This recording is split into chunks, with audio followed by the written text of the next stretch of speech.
तो आप यहाँ पे क्या देख रहे हो, चलते हैं ट्रिगोनोमेट्री पे। ट्रिगोनोमेट्री एक्सरसाइज 8.1 का इंट्रोडक्शन पार्ट मैं अभी दूंगा आप लोगों को। ट्रिगोनोमेट्री, ट्रिगोनोमेट्री बनता कैसे? ट्री प्लस गोन प्लस मेट्रॉन,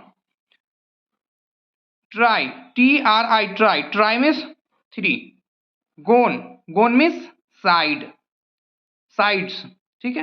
मेट्रॉन मतलब मेजर। अब देखते हैं इसका मतलब क्या होता है।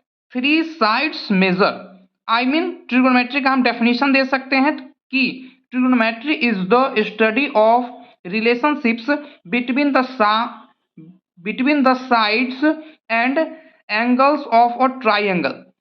जो ट्रिगोनोमेट्री है वो हमारा साइड और एंगल के बीच में रिलेशन दिखाता है, किसका? ट्राइंगल का। ट्राइंगल में कितने साइड्स होते हैं? 3 साइड्स होते हैं और 3 एंगल्स होते हैं, तो उन्हीं के बीच में ये रिलेशनशिप ऐड करता है जिसका नाम है ट्रिगोनोमेट्री, राइट। तो चलते हैं दोस्त, हम ट्रिगोनोमेट्रिक इंट्रोडक्शन पार्ट हमने देखा। अभी इंट्रोडक्शन पार्ट होने के बाद अभी जो हम लोग देखेंगे वो ट्रिगोनोमेट्रिक रेशियोज के बारे में देखेंगे। पूरी की पूरी एक वीडियो के अंदर में सारे कंसेप्ट क्लियर करवा दूंगा दोस्त। तो बच्चों चलते हैं हम यहाँ पे। सबसे मेन चीज क्या है कि यहाँ पे हमने ट्राइंगल के 3 फिगर्स बना रखे। 3 फिगर्स में ये वाला जो फिगर है कॉमन फिगर है, इसको हम सबसे पहले वेरीफाई करेंगे, इसके बारे में कुछ सीखेंगे, आइडेंटिफिकेशन किस तरीके से हम ट्रिगोनोमेट्री में राइट एंगल्स के बारे में स्टडी करते हैं। सबसे मेन चीज क्या है कि आपको मैं ये चीज बता दूं कि आपकी जो पूरी ट्रिगोनोमेट्री है वो राइट एंगल ट्राइंगल पे डिपेंड्स है। राइट एंगल्स ट्राइंगल्स क्या होते हैं उससे पहले हम सीखेंगे कि ट्राइंगल्स क्या होते हैं। ट्राइंगल्स में 3 साइड्स होते हैं, साइड 1, साइड 2 और साइड 3। 3 साइड्स हो गए और 3 एंगल्स हो गए, यहाँ पे एंगल 1, एंगल 2, एंगल 3, राइट। तो 3 एंगल्स हो गए। तो 3 लाइन सेगमेंट से जो मिलके बनता है, राइट, क्लोज्ड फिगर, वही हमारा क्या होता है? ट्राइंगल होता है। ट्राइंगल में भी हम क्या देखते हैं, साइड पॉइंट ऑफ व्यू से भी 3 टाइप्स के होते हैं और एंगल पॉइंट ऑफ व्यू से भी 3 टाइप्स के होते हैं। जैसे साइड पॉइंट ऑफ व्यू की बात करें, equilateral triangle, sklearn triangle, right, और आइसोसेलेस ट्राइंगल, ये 3 टाइप्स के जो ट्राइंगल होते हैं अकॉर्डिंग टू साइड। उसके बाद जो हमारे एंगल्स के पॉइंट ऑफ व्यू से होते हैं, तो acute angle triangle, right angle triangle और ऑब्ट्यूज एंगल ट्राइंगल। तो जो हमारा सर ट्रिगोनोमेट्री है वो ट्रिगोनोमेट्री केवल और केवल राइट एंगल ट्राइंगल पे डिपेंड्स होता है। और इसमें हम राइट एंगल ट्राइंगल किसे कहते हैं उसको सबसे पहले जानेंगे, जिसमें हम 90 डिग्री का एंगल बनता है। किसी भी ट्राइंगल में एक एंगल 90 डिग्री का हो वो राइट एंगल ट्राइंगल कहलाता है। राइट एंगल ट्राइंगल ही हमारा पूरा डिपेंड्स है ट्रिगोनोमेट्री पे, या फिर हम दूसरे शब्दों में ऐसे कह सकते हैं कि हमारी ट्रिगोनोमेट्री राइट एंगल ट्राइंगल पे डिपेंड है। राइट एंगल ट्राइंगल में हम कुछ उनके पार्ट्स ऑफ बॉडी के बारे में सीखते हैं। जैसे हम लोग बोलते हैं ना कि हमारा ये ईयर है, कान है, आंख है, नाक है, दांत है, इस तरीके से हम चलते हैं। इस राइट एंगल ट्राइंगल के साइड्स को क्या कहते हैं, एंगल्स को क्या कहते हैं, किस तरीके से हम इसको देखते हैं, किस तरीके से हम इसको आइडेंटिफाई करते हैं, इनके बारे में डिस्कस करेंगे। पूरी की पूरी जो ट्रिगोनोमेट्री है एक एक क्वेश्चन सॉल्व कर दोगे इस वीडियो को देखने के बाद। वीडियो स्किप मत करना मेरे दोस्त, बहुत ही अच्छी वीडियो है। चलते हैं, एक राइट एंगल ट्राइंगल है जिसमें एक एंगल हमारा 90 डिग्री का है, राइट, और हम इस बड़े वाले साइड को हाइपोटेनस बोलते हैं। इसको हम H से डिनोट कर सकते हैं। हाइपोटेनस जो होता है वो राइट एंगल ट्राइंगल की सबसे बड़ी साइड होती है, राइट। परपेंडिकुलर और बेस, ये दोनों में से कोई भी छोटा बड़ा हो सकता है या फिर दोनों बराबर हो सकते हैं, लेकिन हाइपोटेनुअस सबसे बड़ा ही होता है। अब जो हमारे यहाँ पे क्या है, प्लेन फॉर्म में, किस फॉर्म में है, प्लेन फॉर्म में है। तो ये हमारा हो गया परपेंडिकुलर। परपेंडिकुलर के लिए हम P से डिनोट कर सकते हैं। परपेंडिकुलर को किससे डिनोट कर सकते हैं, P से डिनोट कर सकते हैं। और यहाँ पे हमारा क्या है, बेस, बेस को हम B से डिनोट कर सकते हैं, ठीक है सर, ओके। अब सर हम यहाँ पर ट्रिगोनोमेट्रिक रेशियोज के अंदर में एक ट्राइंगल के बारे में हमने डिस्कस कर ली, 2 और ट्राइंगल यहाँ पे हमें दिख सकते हैं। हम इनके बारे में भी डिस्कस करेंगे क्या होता है क्या नहीं होता है, राइट।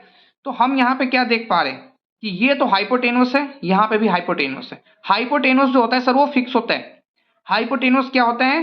फिक्स होता है, और वो राइट एंगल ट्रायंगल की सबसे बड़ी साइड होती है, सबसे बड़ी भुजा होती है। उससे छोटी भुजा ये दोनों हो सकते हैं। जो आपका परपेंडिकुलर या बेस होता है वो दोनों इक्वल हो सकता है, या दोनों में से कोई सा भी छोटा बड़ा हो सकता है, लेकिन हाइपोटेनस हर हमेशा सबसे बड़ा होता है। ठीक है सर। अब चलते हैं यहां पे।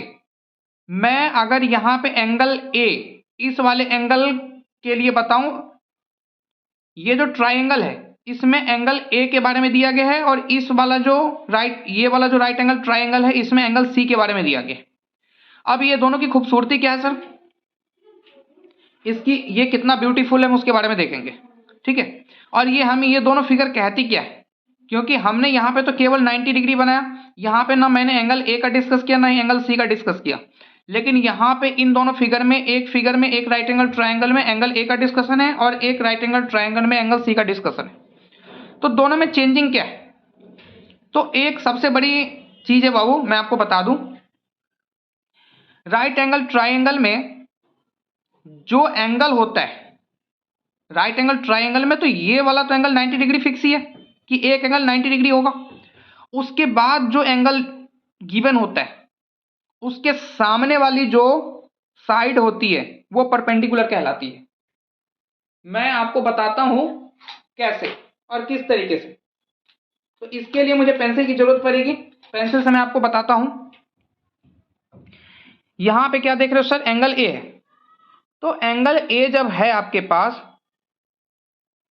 तो उसके सामने वाली जो साइड है उसको मैं एक बार इमेजिन करके दिखाता हूं मैं आपको। देख पा रहे हो आप, एंगल ए के सामने वाली साइड कौन सी है? BC। देख पा रहे हो आप, वही आपका परपेंडिकुलर हो जाएगा, वही आपका क्या हो जाएगा? परपेंडिकुलर हो जाएगा। और बचे हुए साइड क्या हो जाएंगे? बेस हो जाएंगे। बचे हुए साइड क्या होंगे? बेस होंगे। फिर से मैं यहां पे बताता हूं, हमें एंगल सी दिया हुआ है, तो जिस भी राइट एंगल, मैं फिर से आपको बता दूं डेफिनेशन, जिस भी राइट एंगल ट्राइंगल में एंगल गिवन हो, उस एंगल की जो अपोजिट साइड जो होते हैं, ठीक है, वही आपका क्या होते हैं? परपेंडिकुलर होते हैं। ये देखो, देख पा रहे हो आप? तो ये क्या हो गया सर, बताओ? ये आपका क्या हो गया? परपेंडिकुलर हो गया। और कैसे, इसके बारे में थोड़ा सा मैं आइडेंटिफिकेशन और क्लियरलीफाई करता हूं। कैसे करता हूं? यहां पे आप क्या देख रहे हो, मैं लिखा हूं यहां पे side adjacent to angle A, मतलब एंगल ए से टच में है ये साइड। एडजासेंट बोले तो ये टच में एंगल है। ठीक है, ये जो ए बी साइड जो है वो एंगल ए के टच में है, तो इसको हम क्या बोलेंगे? बेस बोलेंगे। इसको क्या बोलेंगे सर? बेस बोलेंगे। तो जो एडजासेंट होती है उसके लिए हम उसको हम बेस बोलेंगे। ठीक है। और क्या है, जो side opposite to angle A, तो उसको हम क्या बोलेंगे? परपेंडिकुलर बोलेंगे। ठीक है। तो जो भी हमारा अपोजिट साइड होगा, एंगल के अपोजिट साइड होगा, उसको हम परपेंडिकुलर बोलेंगे। एंगल के देख रहे हो यहां पे, एंगल के अपोजिट साइड होगा, आमने सामने वाला, तो उसको हम क्या बोलेंगे? परपेंडिकुलर बोलेंगे। क्या बोलेंगे सर? परपेंडिकुलर बोलेंगे। आ रही बात समझ में? यहां पे भी हम इसको बेस, इसको परपेंडिकुलर, यहां पे एंगल दिया हुआ है तो ये वाला अपोजिट साइड जो है वो परपेंडिकुलर हो जाएगा, बचा हुआ साइड यहां पे क्या हो जाएगा? बेस हो जाएगा। मैंने लिख भी रखा है यहां पे, थ्योरी आप लोग नोट कर सकते हो, स्क्रीनशॉट ले सकते हो, नो इशू, नो ऑब्जर्वेशन। चलते बाबू नेक्स्ट पेज पे। ये एक साइन है सर जिसका नाम है थीटा, जिसका नाम क्या है? थीटा है। अब ये जो हमारा थीटा है, इस थीटा को खास करके ट्रिगोनोमेट्री में एंगल की जगह पे यूज किया जाता है। हम इसके बारे में भी थोड़ा सा डिस्कस करेंगे, लेकिन बाद में करेंगे। उससे पहले हम कुछ चीजों के बारे में सीखते हैं। जैसे मैं बोलूं sine, SIN, sine of angle theta, तो देखो SIN साइन जो होता है उसको हम शॉर्ट में SIN साइन लिख सकते हैं। और इसके साथ क्या लग गया? ऑफ एंगल थीटा, तो साइन थीटा। आ रही बात समझ में? क्या हो गया सर ये? Sine theta. कोसाइन, कॉस का जो फॉर्म होता है कोसाइन से लिया जाता है, वो कॉस होता है, ठीक है। टेंजेंट को हम क्या लिखेंगे? Tan theta. Tangent of angle theta, तो एंगल थीटा जो होता है यहाँ पे जैसे आप देख रहे हो sine theta, cos theta, tan theta, cosec theta, sec theta और कॉट थीटा, ये सारे के साथ जो हमने थीटा लगा रखा है, या थीटा के जगह पे आप ए लगा दो, sign A, cos A, tan ए, इस तरीके से आप लगा दो, है ना।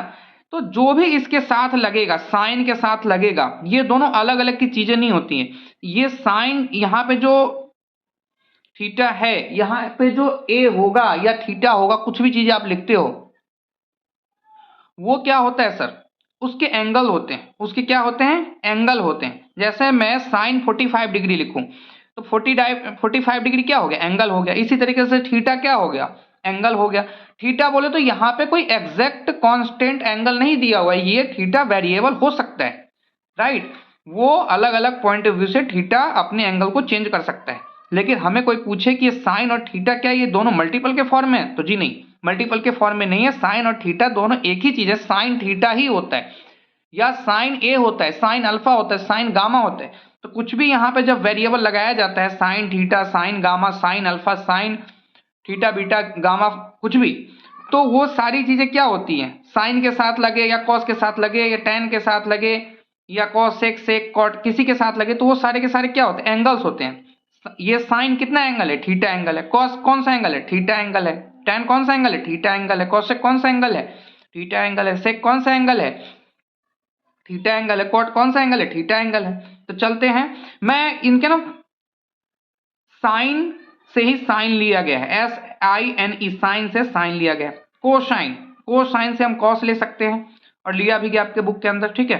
टेंजेंट से हमने टेन लिया है, कोसेंट से हमने कॉसेक लिया है, सेकेंड से हमने सेक लिया है, और टेंजेंट से हमने सॉरी कॉटेंजेंट से हमने कॉट लिया है, ठीक है। तो ये आपका जो है ये बिग फॉर्म में है, हमने इसको शॉर्ट फॉर्म में इस तरीके से लिया है। लेकिन ये वाला यूज जो है वो ज्यादा नहीं होता, ये हम यूज ऐसे ही करते हैं, sine theta, cos theta, tan theta, cosec theta, sec theta, cot theta.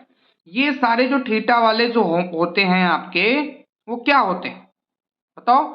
Trigonometric ratios होते हैं। क्या होते हैं सर? ट्रिगोनोमेट्रिक रेशियोज होते हैं। आ रही बात समझ में? कोई आपसे पूछ दे ये sine theta, cos theta, tan theta, cosec theta, sec theta, cot theta, ये क्या होते हैं? तो हाँ जी, ये जी ट्रिगोनोमेट्रिक रेशियोज होते हैं। आ रही बात समझ में? हमने अभी क्या सीखा था sir? P for perpendicular. Perpendicular को हम शॉर्ट में P बोलते हैं, P से डिनोट करते हैं, राइट। बेस को हम B से डिनोट करते हैं और हाइपोटेन्यूस को हम H से डिनोट करते हैं। आ रही बात समझ में? हाइपोटेन्यूस जो होती है राइट एंगल ट्राइंगल की सबसे बड़ी साइड होती है। उसके बाद जो हमारा बेस है और परपेंडिकुलर है, उन दोनों में से कोई सा भी बड़ा छोटा हो सकता है या दोनों बराबर हो सकते हैं, दोनों इक्वल हो सकते हैं। सर अगर आप इतना सीख गए होंगे तो मुझे लगता है कि ट्रिगोनोमेट्री बहुत आपके लिए आसान होने वाली है। इससे आगे चलते हैं बिना किसी देरी किए। मेरे दोस्त, अगर आप हमारे चैनल पे पहली बार जुड़े हो तो आज ही हमारे चैनल को सब्सक्राइब करें। क्लास 9 से लेकर क्लास 12 तक की मैथमेटिक्स की video Amarnath mathematics YouTube channel पे आपको मिलता रहेगा कंटिन्यूअसली। अभी हमने वन शॉट सीरीज चालू किया है, जिसमें हम एक पूरे एक्सरसाइज को, पूरे लेसन को एक वीडियो के अंदर समेट के लपेट के आपको हम दे देंगे, ठीक है, ताकि आप पेपर में ज्यादा वीडियोस नहीं, मतलब सिंगल वीडियो के अंदर पूरा लेक्चर, पूरा आप टॉपिक सीख जाओ, राइट। तो हमने क्या देखा बाबू? चलते हैं हम आगे जल्दी जल्दी, क्योंकि पेपर भी हमारा नजदीक आने वाला है, इसलिए हमें तैयारी भी अच्छी करनी होगी। Sine theta is equals to P/H, याद रख लेना बाबू। Sine theta is equals to P/H। P मतलब परपेंडिकुलर और H मींस हाइपोटेन्यूस, ठीक है। आ रही बात समझ में? अब साइन का जो उल्टा होता है या साइन का अपोजिट कह सकते हैं, साइन का अपोजिट क्या होता है? कॉसेक। आ रही बात समझ में? तो cosec theta is equals to क्या हो गया? पहले एक बार सुन लो, साइन का अपोजिट कॉसेक, कॉस का अपोजिट सेक, टेन का अपोजिट कॉट। आ रही बात समझ में? या अगर उल्टे शब्दों में ये कह लो कि कॉसेक का अपोजिट साइन, सेक का अपोजिट कॉस और कॉट का अपोजिट टेन। आ रही बात समझ में बाबू? ठीक है, चलते हैं। Sine theta is equals to P/H, cosec theta is equals to H/P।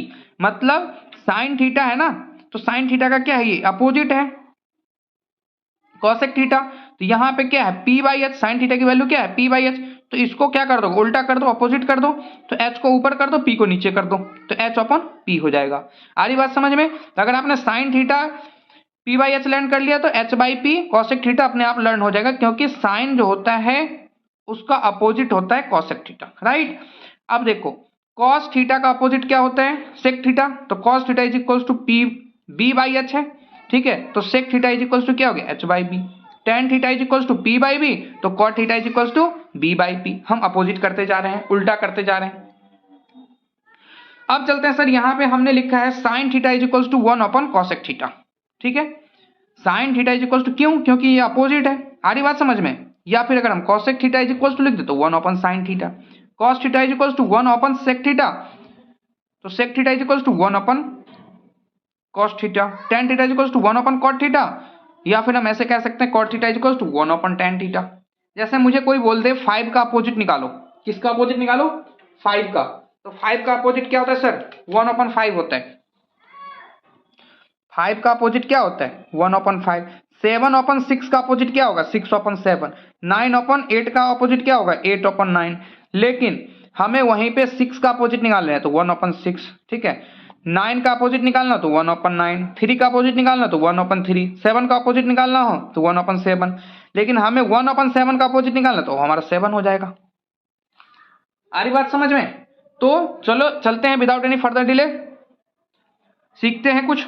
तो हमने यहाँ पे कुछ फॉर्मूला सीख लिया। अपोजिट, साइन का अपोजिट क्या हो गया, 1 अपॉन कॉसेक, ठीक है। कॉस का अपोजिट 1 अपॉन सेक, टेन का अपोजिट 1 अपॉन कॉट, कॉसेक का opposite 1 upon sine theta, sec theta is equals to 1 upon cos theta, cot theta is equals to 1 upon tan theta.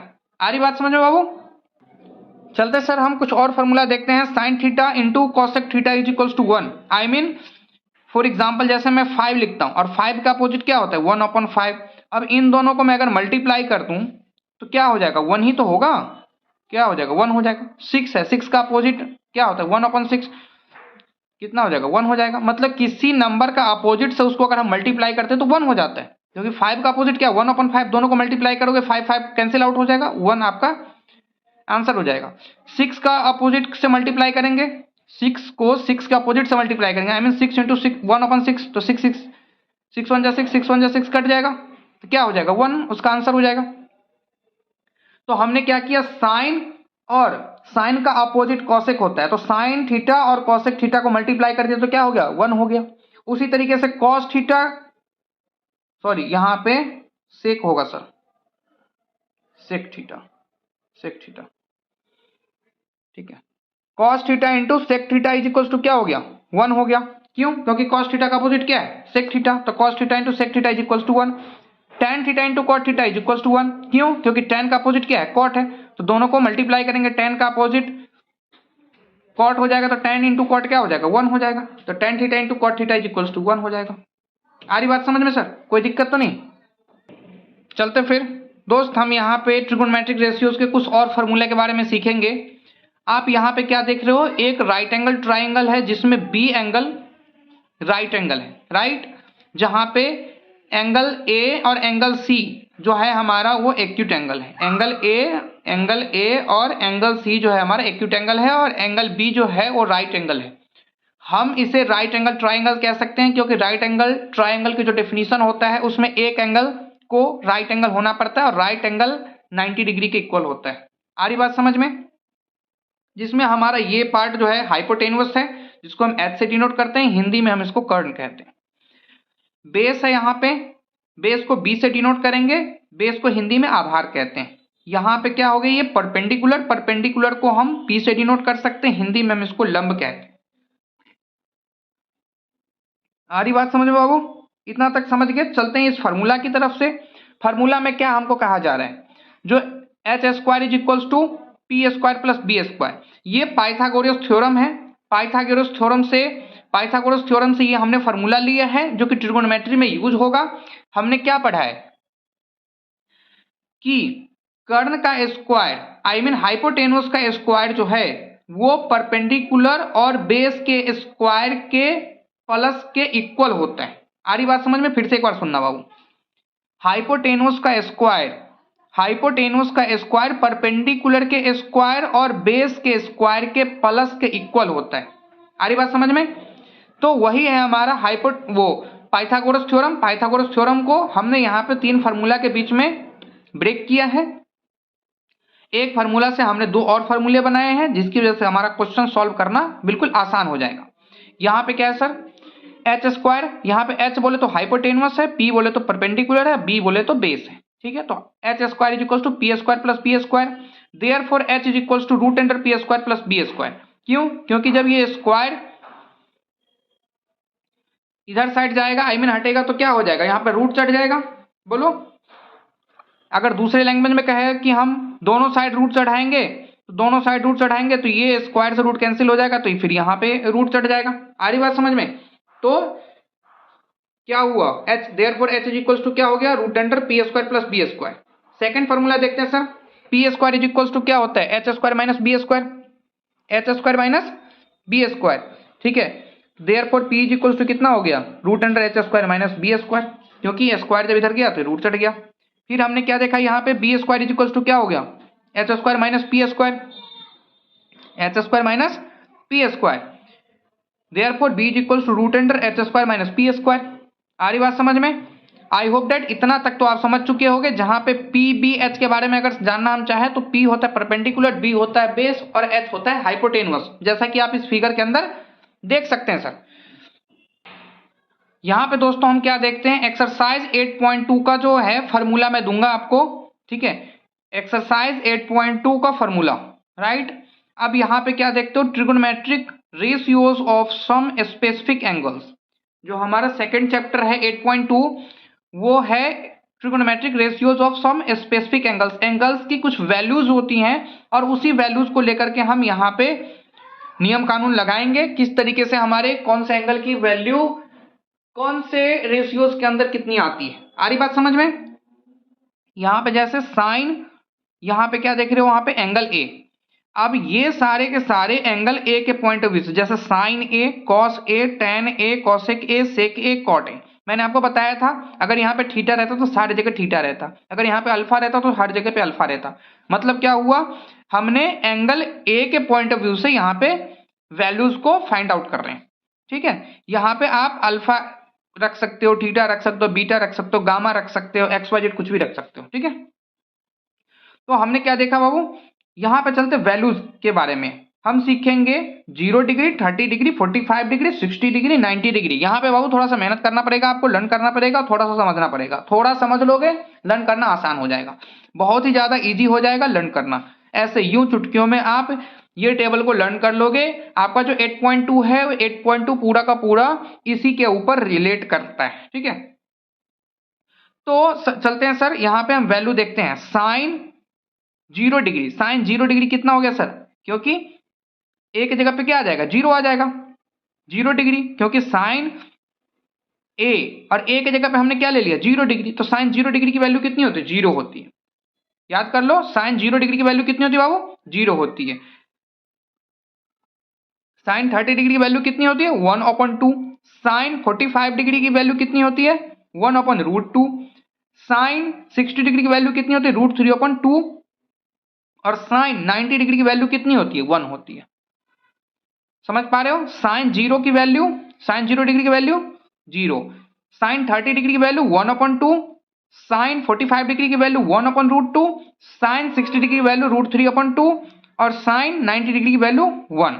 अब देखो, cos में इसका just opposite हो जाता है, उल्टा होता चला जाता है। यहां पे साइन 90 की वैल्यू 1 है, तो यहां पे कॉस 0 डिग्री की वैल्यू 1 है। अब देख रहे हो, जैसे जैसे यहाँ पे 1 है तो यहाँ पे 1 हो गया, यहाँ पे √3/2 है तो यहाँ पे √3/2 हो गया, यहाँ पे 1/√2 है तो यहाँ पे 1/√2 हो गया। यहाँ पे कितना है बताओ, 1/2 है तो यहाँ पे 1/2 हो गया। यहाँ पे क्या है, 0 है तो यहाँ पे 1 हो गया। मतलब जो इधर से आ रहा है फिर ये ऐसे करके उल्टा हो जाता है। आ रही बात समझ में, क्या हो जाता है, वो उल्टा हो जाता है। ये वाला 0 इधर यहाँ से ऐसे चालू होगा, यहाँ से 1 ये इधर से चालू होगा इधर। आ रही बात समझ में? तो हमने अगर मान लो साइन का आप लर्न कर लेते हो तो कॉस का ऐसे ही लर्न हो जाएगा। आपको पता है, आपको साइन का अगर लर्न हो जाता है तो कॉस का ऐसे ही लर्न हो जाएगा आपको। क्यों, साइन 0 है तो 0 हो जाएगा, अब cos 0 होगा तो 1 होगा। अब चलते हैं सर tan के फंक्शन में। हम tan के फंक्शन में यहाँ पे वैल्यू निकालेंगे 0, 30, 45, 60 और 90 का। उसको बताने से पहले मैं दो फार्मूला और बताता हूँ आपको। ये वाला दो फार्मूला कुछ इस प्रकार है, sin theta upon cos theta is equal to tan theta, या फिर cos theta upon sin theta is equal to cot theta. दो फार्मूला मैंने बताया बाबू आपको। sin theta upon cos theta is equal to tan theta, पहली बात। sin theta upon cos theta, sin theta upon cos theta is equal to tan theta, और फिर cos theta upon sin theta is equal to cot theta. आ रही बात समझ में? इन दोनों फार्मूला को हमने याद कर लिया कि sin theta upon cos theta मतलब sin 0 degree upon cos 0 degree is equal to tan 0 degree, sin 30 degree upon cos 30 degree is equal to tan 30 degree. आ रही बात समझ में? ओके सर, इतनी अंडरस्टैंडिंग के बाद चलते हैं हम tan 0 डिग्री पे। tan 0 0 होता है। अब देखो tan 0 मतलब sin 0 अपॉन cos 0 मतलब 0 अपॉन 1 कितना हो गया सर? 0 हो गया। ठीक है, अब देखो tan 30 डिग्री कितना होता है? 1 upon root 3। cos 45 degree sorry tan 45 degree is equal to 1, tan 60 degree is equal to root 3, और tan 90 degree is equal to not define. जैसे 1 अपॉन 0 लिख दो तो 1 अपॉन 0 क्या हो जाएगा? डिनोमिनेटर 0 होगा तो नॉट डिफाइन हो जाएगा। इसी तरीके से साइन की जो वैल्यू है उसका रेसिप्रोकल कर दो, 0 का रेसिप्रोकल हो जाएगा तो कितना हो जाएगा बताओ? Not define. साइन 30 है 1 अपॉन रूट 2 और cos 30 कितना हो जाएगा? 2 अपॉन 1 हो जाएगा मतलब रेसिप्रोकल हो जाएगा। ठीक है, इस तरीके से आप क्या कर सकते हो? इस फॉर्मूला को, इस वैल्यूज को लर्न कर सकते हो। ठीक है मेरे दोस्त, बात समझ में आ रही है? तो साइन 0, 30, 45, 60, 90, इसी तरीके से sine theta, cos theta, tan theta, cosec theta, sec theta और cot थीटा की ये वैल्यू जो है वो आपको लर्न करनी है। ये आपको लर्न करने के बाद जो 8.2 का क्वेश्चन है वो सारे क्वेश्चन आप सॉल्व कर लोगे। आ रही बात समझ में? इतना सही फॉर्मूला है बाबू। इतना सा अगर फॉर्मूला आप लर्न कर लेते हो तो 8.2 के सारे क्वेश्चन सॉल्व हो जाएंगे। अब चलते हैं हम 8.3 के फॉर्मूला पे। अब हम चल रहे 8.3 के फॉर्मूला पे, ट्रिग्नोमेट्रिक आइडेंटिटीज। पहले मैं सारे के सारे फॉर्मूला और थ्योरी में खत्म कर लेता हूं, उसके बाद क्या करूंगा बाबू? क्वेश्चन चालू कर दूंगा 8.1, 8.2 और 8.3। ठीक है, तो 8.3 का मैं फॉर्मूला दे रहा हूं आपको। Sine square theta plus cos square theta is equal to 1। याद रखना बाबू, sine square theta plus cos square theta is equal to 1। अगर दोनों साइड रूट लगाओगे तो root under sine square theta plus cos square theta is equal to क्या हो जाएगा? 1 हो जाएगा। ठीक है, ये फॉर्मूला से ही ये सारे फॉर्मूला बने हुए। आ रही बात समझ में? ये वाले फॉर्मूला से ही ये सारे फॉर्मूला बने हुए। Sine square theta equal to क्या हो गया? 1 माइनस में cos square theta. Sine theta की अगर बात करें, स्क्वायर इधर जाएगा तो रूट चढ़ जाएगा, तो sine theta is equal to क्या हो जाएगा? रूट अंडर 1 माइनस में कॉस स्क्वायर थीटा। फिर अगर मैं कॉस स्क्वायर थीटा है, कॉस स्क्वायर थीटा क्या हो गया? 1 माइनस साइन स्क्वायर थीटा। तो cos theta is equal to क्या हो जाएगा? स्क्वायर को उधर साइड ले जाओ, रूट में चेंज हो जाएगा, तो क्या हो जाएगा? 1 माइनस में साइन स्क्वायर थीटा। आ रही बात समझ में? चलते बाबू सेकंड स्टार में। सेकंड स्टार क्या कह रहे हैं अपने आपको बताओ? Sec square theta is equal to 1 plus tan square theta. तो sec theta is equal to क्या हो गया? Root under 1 plus tan square theta. tan square theta is equal to होता है सेक स्क्वायर थीटा माइनस 1। तो tan theta is equal to क्या हो गया? Root under sec square theta minus 1। Sec square theta minus tan square theta is equal to क्या होता है? 1 होता है। दोनों साइड रूट चढ़ाओ, sec square root under sec square theta minus tan square theta is equal to क्या हो गया? रूट 1। रूट 1 के लिए तो हम 1 ही लिखते हैं क्योंकि 1 इंटू 1 क्या होता है? 1 होता है। तो हम क्या लिख सकते हैं? Root under sec square theta minus tan square theta is equal to 1। Okay sir, चलते हैं हम थर्ड स्टार में। थर्ड स्टार हमारा क्या है? ट्रिगोनोमेट्रिक आइडेंटिटीज का। cosec square theta is equal to 1 plus में cot स्क्वायर थीटा। आ रही बात समझ में? cosec square theta is equal to 1 plus में cot स्क्वायर थीटा। अब देखो cosec theta is equal to क्या हो जाएगा? रूट अंडर 1 प्लस में cot स्क्वायर थीटा, क्योंकि स्क्वायर को जब इधर साइड भेजोगे तो पूरे पे क्या चढ़ जाएगा? रूट चढ़ जाएगा। आ रही बात समझ में सर? बोलो बाबू। अब देखो cot square theta is equal to, next formula करते हैं। cot square theta is equal to क्या है? cosec square theta minus 1। तो cot theta is equal to क्या हो गया? रूट को इधर भेज दो, स्क्वायर को इधर भेज दो तो क्या चढ़ जाएगा? रूट चढ़ जाएगा। तो root under cosec square theta minus 1। अब सर है एक formula cosec square theta minus 1, नहीं, cosec square theta minus cot square theta is equal to 1। cosec square theta minus cot square theta is equal to 1। आ रही बात समझ में? तो root under cosec square theta minus cot square theta is equal to 1। क्यों? क्योंकि इधर root चढ़ा दोगे, 1 पे रूट चढ़ेगा, 1 पे रूट चढ़ने से कोई फर्क नहीं पड़ेगा, तो क्या हो जाएगा? Root under cosec square theta minus cot square theta is equal to 1। अब सर हम चलते हैं कुछ एनालिसिस करते हैं कि increasing the value of theta मतलब थीटा की जब वैल्यू बढ़ती है, ठीक है, तो नंबर ऑफ वैल्यू इंक्रीज होता है या डिक्रीज होता है? बात समझ में आ रही है कि अगर साइन में मैं ये इधर है इंक्रीजिंग और इधर है डिक्रीजिंग, कि थीटा की वैल्यू जब हम डेवलप करते हैं, आई मीन जब हम एंगल की वैल्यू को बढ़ाते हैं, तो उसका जो फाइनल प्रोडक्ट है, जो नंबर में हमारा वैल्यू निकलता है, उसकी वैल्यू इंक्रीज हो रही है या फिर डिक्रीज हो रही है। इंक्रीज मतलब क्या होता है? बढ़ जाना, और डिक्रीजिंग मतलब क्या होता है? घट जाना। तो जैसे देखो नंबर ऑफ वैल्यू इंक्रीजिंग, तो साइन थीटा में थीटा की वैल्यू बढ़ाओगे, साइन के फंक्शन में थीटा की वैल्यू को बढ़ाओगे आप, तो क्या हो जाएगा? वैल्यू बढ़ेगी। जैसे साइन 0 क्या होता है? 0 होता है, और साइन 30 क्या होता है? 1/2 होता है। तो वैल्यू क्या हो रही है बाबू? बढ़ रही है। इसी तरीके से आप एनालिसिस करते हो, जो मैंने आपको ट्रिग्नोमेट्रिक रेशियोज विद एंगल बताया है, जो मैंने आपको 8.2 का फार्मूला शीट जब मैंने आपको बताया है, ठीक है, जिसमें 0 डिग्री, 90 डिग्री, 60 डिग्री, 45 डिग्री और 30 डिग्री की वैल्यूज को निकाल के हमने बताया है, वो वाला जो है अपना, उसमें आप ये एनालिसिस कर सकते हैं, राइट। तो हमने क्या देखा कि साइन थीटा में थीटा की वैल्यू जब बढ़ेगी तो वैल्यू डेवलप होगा, इंक्रीज होगा। टेन थीटा में थीटा की वैल्यू बढ़ेगी और तो फाइनल वैल्यू बढ़ जाएगी। सेक थीटा में जब थीटा का वैल्यू बढ़ेगा तो फाइनल आउटपुट बढ़ जाएगा। लेकिन कॉस थीटा में थीटा की वैल्यू बढ़ेगी तो वैल्यू क्या हो जाएगी? डाउन हो जाएगी। कॉसेक थीटा में एंगल की वैल्यू बढ़ेगी तो फाइनल वैल्यू क्या हो जाएगी? डाउन हो जाएगी। और कॉट थीटा में भी एंगल की वैल्यू बढ़ेगी, आई मीन थीटा की वैल्यू बढ़ेगी, तो फाइनल वैल्यू डाउन हो जाएगी। मतलब इधर साइड क्या हो जाएगा? डिक्रीजिंग। इधर साइड क्या हो जाएगा सर? डिक्रीजिंग। और इधर साइड क्या हो जाएगा? इंक्रीजिंग। आ रही बात समझ में? इंक्रीजिंग ऑर्डर डिक्रीजिंग ऑर्डर आपने बचपन में पढ़ा होगा, लेकिन आपको 10th में भी कुछ चीजें सीखने को मिल रहा है यहाँ पे कि किस हिसाब से आपकी वैल्यू इंक्रीज हो रही है और किस हिसाब से डिक्रीज हो रही है, कौन कौन से फंक्शन में इंक्रीज हो रही है और कौन कौन से फंक्शन में वैल्यू डिक्रीज हो रही है। तो थीटा की वैल्यू बढ़ाओगे तो फाइनल वैल्यू आपका साइन में, टेन में और सेक थीटा में, इनमें बढ़ेगा, और कॉस थीटा, कॉसेक थीटा और कॉट थीटा में घटेगा, माइनस होगा। आ रही बात समझ में सर?